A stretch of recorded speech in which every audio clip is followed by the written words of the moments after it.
One of the best features on Tractor that I'm using a lot right now is the looping ability. You know, I'm running a lot of times 3 or 4 decks, so the ability to grab a small chunk and repeat it and use it as a layer of rhythm or sound or even vocals is really, you know, part of the magic of building an interesting set. So, you know, right now I have my parameters on the right side of the 1D controlling each of my decks, giving me a possibility to loop each one on the fly independently. So it's very easy to turn on a loop here and then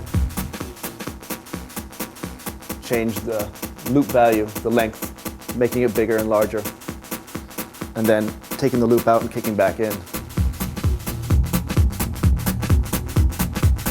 Or even cutting into even smaller loop.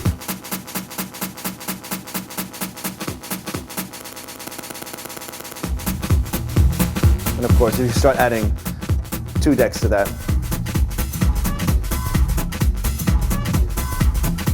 you can kick them both in at the same time,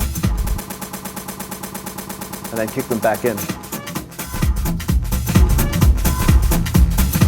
You know, so what's great about it, the feature is relatively simple, and then it's up to you to, you know, how complex you want to make it. So 1 loop is really cool, but if you imagine getting 3 or even 4 loops, all slightly changing, you know, the length, it can get really crazy. And the way I have it mapped is that when I kick out of my loops, I have what's called a macro, which means I have 2 functions at one time happening, sometimes 3.